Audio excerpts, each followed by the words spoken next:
บางคนดังอาทาหาได้บ้านเชียอาชีพกรรม90%ปราชัยในปรามชนำตะโบ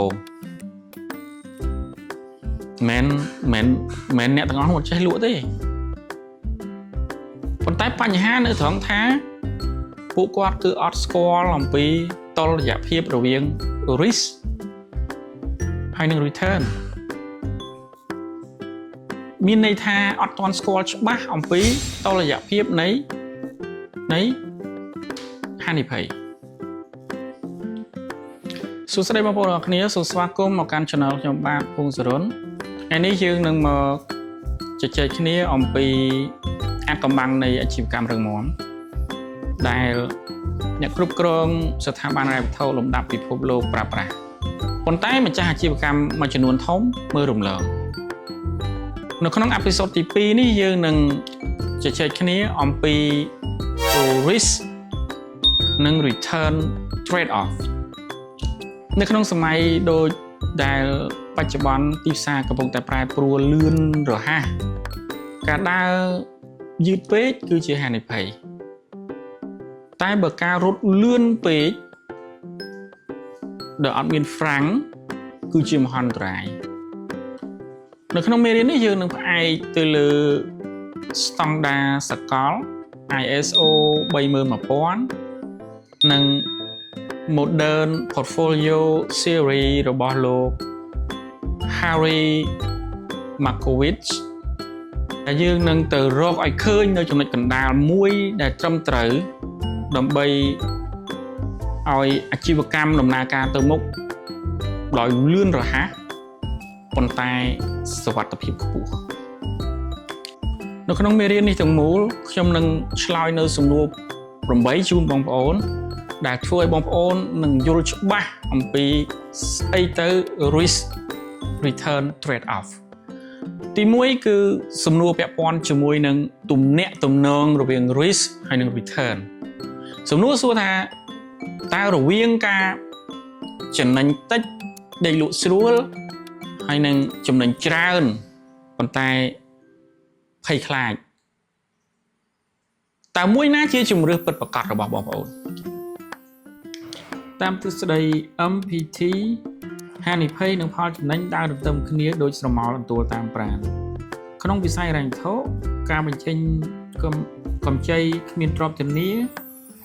ផ្ដល់ការប្រាក់ខ្ពស់តែហានិភ័យដែលអតិថិជនមិនសងក៏ខ្ពស់ដូចគ្នាដែរទៅនឹងអាជីវកម្មទូទៅការនាំចូលផលិតផលថ្មីស្រឡាងដែលមិនទាន់មាននៅលើទីផ្សារអាចធ្វើឲ្យបងប្អូនក្លាយជាអ្នកនាំមុខគេតែក៏អាចនឹងគ្មានអ្នកទិញសោះចំណុចសំខាន់គឺបើចង់បាន return ខ្ពស់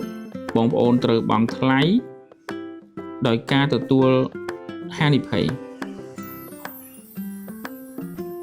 បើបងប្អូនជ្រើសរើសផ្លូវដែលគ្មានហានិភ័យទាល់តែសោះនោះផលចំណេញក៏នឹងត្រូវកម្រិតដោយអតិផរណានិងការប្រកួតប្រជែងកុំសួរថាតើត្រូវបន្ថយឬទេតែត្រូវសួរថាតើផលចំណេញនេះសមនឹងការបន្ថយដែរឬទេសំណួរទី2ពាក់ព័ន្ធជាមួយនឹងការបែងចែកកម្រិតហានិភ័យសំណួរសួរថាតើអាជីវកម្មរបស់បងប្អូនកំពុងតែស្ថិតនៅក្នុងតំបន់សុវត្ថិភាពឬក៏ស្ថិតនៅក្នុងសមុទ្រហានិភ័យយើងបែងចែកកម្រិតបន្ថយជា3ធំតាមរូបរាងពីរ៉ាមីត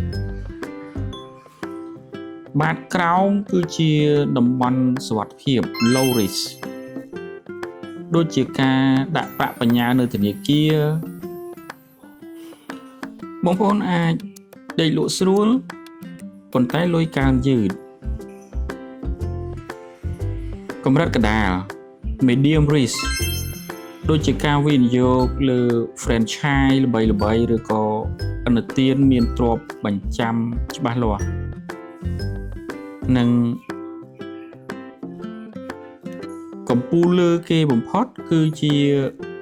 កម្រិតខ្ពស់ high risk ដូចជាការបង្កើត អាជីវកម្មថ្មី business startup ឬក៏ឥណទានផ្ដល់ដល់អាជីវកម្មដែលគ្មានប្រវត្តិហិរញ្ញវត្ថុឬឥណទានគ្មានទ្រព្យធានាជាដើមការយល់ដឹងច្បាស់លាស់ពីកម្រិតទាំង3នៃហានិភ័យនេះជួយឲ្យបងប្អូនរៀបចំកញ្ចប់វិនិយោគបានត្រឹមត្រូវអ្នកគ្រប់គ្រងមិនគួរដាក់ទុនទាំងអស់ក្នុងកម្រិតហានិភ័យណាមួយនោះទេមិនត្រូវដាក់ទាំងអស់ទៅក្នុង low risk ឬក៏ទាំងអស់ទៅក្នុង medium risk ឬក៏ high risk នោះទេត្រូវបែងចែកវាព្រោះ low risk វានឹងផ្ដល់ឲ្យមកវិញនៅកម្រិតប្រាក់ចំណេញទាបដូចគ្នាតែបើដាក់នៅ high risk ច្រើនជួបវិបត្តិនឹងធ្វើឲ្យដួលរលំមិនខានការដឹងថាខ្លួនឯងកំពុងតែឈរនៅកន្លែងណាវាគឺជាជំហានដំបូងនៃការមិនធ្លាក់ក្នុងរណ្ដៅនៃភាពបរាជ័យសំណួរទី3បើសិនជាថ្ងៃនេះបងប្អូនខាតបង់ 10% នៃដើមទុនដែលបងប្អូនវិនិយោគតើបងប្អូនគេងលក់ស្រួលអត់តាមស្តង់ដារ ISO 31000ស្ថាប័នត្រូវកំណត់ risk appetite ឬកាពះរំលាយហានិភ័យក្នុងវិស័យហិរញ្ញវត្ថុបងប្អូនត្រូវកំណត់ឲ្យច្បាស់ថាតើស្ថាប័នអាចទទួលយកកម្រិតផាផលបត្តិស្ថិតក្នុងហានិភ័យបានត្រឹមប៉ុន្មានភាគរយតាមគោលការណ៍ NBC ចំពោះអាជីវកម្មទូទៅវិញមុននឹងបើកសាខាថ្មីបងប្អូនត្រូវសួរខ្លួនឯងថាតើខ្ញុំសុខចិត្តខាតបង់ទឹកប្រាក់ប៉ុន្មានសម្រាប់ការសាកល្បងនេះបើបងប្អូនកំណត់ថាអាចខាតបាន$50,000នោះហើយគឺជា risk appetite កំហុសឆ្គងធំបំផុតរបស់ម្ចាស់អាជីវកម្មគឺបថុយលើសពីទំហំកាពះរបស់ខ្លួនឯងការចង់ចំណេញលឿនពេករហូតភ្លេចមើលថាខ្លួនឯងមានសមត្ថភាពរំលាយការខាតបង់ដែលកើតឡើងដែរឬទេគឺជាមូលហេតុចម្បងដែលធ្វើអាជីវកម្មដួលរលំសំណួរទី4សួរថាតើបងប្អូនអាចស៊ូទ្រាំបានយូរប៉ុណ្ណាបើសិនជាអាជីវកម្មរបស់បងប្អូនជួបគ្រោះថ្នាក់បំផុត Gozo framework risk tolerance គឺជាភាពធន់ជាក់ស្ដែងនៅក្នុងវិស័យហិរញ្ញវត្ថុយើងប្រើបច្ចេកទេស stress testing ដើម្បីវាស់ស្ទង់ភាពធន់តើមានអ្វីកើតឡើងបើសិនជាអតិថិជន 20% ឈប់សងប្រាក់ក្នុងពេលតែមួយតើស្ថាប័ននៅមានសាច់ប្រាក់ងាយស្រួលដើម្បីបន្តដំណើរការអាជីវកម្មដែរឬទេសម្រាប់អាជីវកម្មទូទៅបងប្អូនត្រូវមើលលើដើមទុនបម្រុងប្រសិនបើខែនេះចំណូលធ្លាក់ចុះ 50% តើបងប្អូននៅមានលទ្ធភាពបើកប្រាក់ខែឲ្យបុគ្គលិកដែរឬទេ Risk tolerance មិនមែនជាតួលេខលើกระดาษទេតែវាជាសន្តិសុខផ្លូវចិត្តបើហានិភ័យដែលបងប្អូនទទួលយកធ្វើឲ្យបងប្អូនដេកអត់លក់មានន័យថាបងប្អូនដើរហួសកម្រិត tolerance របស់ខ្លួនឯងហើយបើសិនជាជើងម្ខាងត្រូវបាក់តើបងប្អូនមានជើងផ្សេងទៀតសម្រាប់ទប់ខ្លួនឯងដែរឬទេវិធីសាស្ត្រដ៏ល្អបំផុតគឺពិពិធកម្ម diversification យោងតាមគោលការណ៍ NBC និង CGAP គ្រឹះស្ថានហិរញ្ញវត្ថុមិនត្រូវផ្ដោតការបញ្ចេញឥណទានតែលើវិស័យតែមួយឡើយ sector concentration risk សាកគិតមើលបើឲ្យខ្ចីទៅលើវិស័យកសិកម្មហើយមានគ្រោះរាំងស្ងួតកើតឡើងនោះស្ថាប័ននឹងដួលលំត្រូវបែងចែកទៅសេវាកម្មនិងពាណិជ្ជកម្មសម្រាប់អាជីវកម្មទូទៅវិញវាក៏ដូចគ្នាដែរបើបងប្អូនបើកហាងលក់ទូរស័ព្ទកុំលក់តែទូរស័ព្ទថ្មីមួយមុខត្រូវមានទាំងសេវាកម្មជួសជុលនិងលក់គ្រឿងបន្លាស់ពិពិធកម្មជួយឲ្យបងប្អូនមានច្រកចំណូលចម្រុះនៅពេលច្រកចំណូលមួយជួបបញ្ហាច្រកផ្សេងទៀតនឹងជួយទប់ទល់ស្ថិរភាពកុំដាក់ពងមាន់ទាំងអស់ក្នុងកន្ត្រកតែមួយសំណួរទី6រវាងចំណេញ$10000បើថយខ្លាំងនិងចំណេញ$7000តែមានសុវត្ថិភាពតើមួយណាដែលមានតម្លៃជាងតាមស្តង់ដារ Basel យើងប្រើរូបមន្ត RAROC Risk Adjusted Return on Capital វាគឺជាការគណនាផលចំណេញដែលបានដកថ្លៃហានិភ័យចេញឧទាហរណ៍ឥណទានការប្រាក់ 20%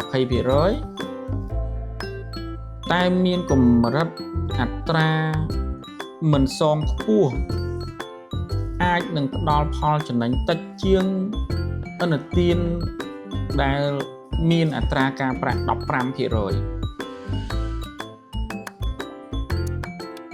ដែលមានសុវត្ថិភាពខ្លាំងហេតុអីព្រោះឥណទានដែលបន្ថយខ្លាំងតម្រូវឲ្យបងប្អូនទុកដើមទុនបម្រុងខ្ពស់ capital requirement ខ្ពស់ក្នុងអាជីវកម្មទូទៅការបើកសាខាថ្មីដែលចំណេញច្រើនតែខ្ចីបុលគេហួសហេតុអាចនឹងមិនប្រសើរជាងការកែលម្អសាខាចាស់ដែលមានស្ថិរភាពឡើយRAROC បង្រៀនយើងឲ្យឈប់មើលឃើញតែតួលេខលើกระดาษហើយចាប់ផ្ដើមមើលឃើញពីគុណភាពនៃចំណេញសំណួរទី6តើផ្ទះរបស់បងប្អូនមាំគ្រប់គ្រាន់ដើម្បីការពារចោលនៅជិតខ្លួនហើយឬនៅយើងបែងចែកហានិភ័យជាពីរប្រភេទទី1គឺ systematic risk ហានិភ័យជាប្រព័ន្ធដូចជាវិបត្តិសេដ្ឋកិច្ចសកលដែលប៉ះពាល់គ្រប់គ្នាជៀសមិនរួចទី2គឺ unsystematic risk ហានិភ័យមិនមែនជាប្រព័ន្ធដូចជាការបន្លំប្រាក់ពីសំណាក់បុគ្គលិកឬភ្លើងឆេះឃ្លាំងនេះគឺជាហានិភ័យផ្ទៃក្នុងដែលបងប្អូនអាចគ្រប់គ្រងនិងកាត់បន្ថយបានស្ទើរតែ 100% តាមរយៈការរៀបចំប្រព័ន្ធទូរទស្សន៍ក្នុងដ៏ហ្មត់ចត់ការបណ្ដុះបណ្ដាលបុគ្គលិកនិងការទិញធានារ៉ាប់រងចូលពង្រឹងរបងផ្ទះរបស់អ្នកឲ្យមាំជាមុនសិនមុននឹងបារម្ភពីព្យុះភ្លៀងដែលមកពីខាងក្រៅសំណួរទី7តើសម្រាប់បងប្អូនផ្ទាល់បងប្អូនសម្រេចចិត្តដោយផ្អែកទៅលើតួលេខឬក៏ផ្អែកទៅលើអារម្មណ៍បើតាមទ្រឹស្ដី behavioral finance អារម្មណ៍គឺជាសត្រូវដ៏ធំបំផុតកំហុសឆ្គងដែលជួបញឹកញាប់បំផុតគឺការផ្អើលតាមគ្នានៅពេលឃើញគេបញ្ចេញឥណទាននៅតំបន់ដីធ្លីឡើងថ្លៃយើងក៏សម្រុកបញ្ចេញតាមគេដោយមិនបានវាយតម្លៃសមត្ថភាពសងពិតប្រាកដមួយវិញទៀត គឺការភ័យស្លន់ស្លោពេលឃើញទីផ្សារប្រែប្រួលបន្តិចបន្តួចក៏សម្រេចចិត្តបិទអាជីវកម្មទាំងខាត់បងការគ្រប់គ្រងហានិភ័យប្រកបដោយវិជ្ជាជីវៈតម្រូវឲ្យបងប្អូនមានវិន័យខ្ពស់និងផ្អែកលើទិន្នន័យ data driven decision making បងប្អូនត្រូវរៀនសម្លឹងមើលឲ្យហួសពីអ្វីដែលភ្នែកមើលឃើញនិងរៀនប្រើខួរក្បាលវិភាគជាងប្រើបេះដូងភ័យខ្លាចសំណួរចុងក្រោយនៃមេរៀននេះសួរថាតើបងប្អូននឹងផ្លាស់ប្ដូររបៀបនៃការគ្រប់គ្រងហានិភ័យរបស់បងប្អូនដោយរបៀបណានៅថ្ងៃស្អែក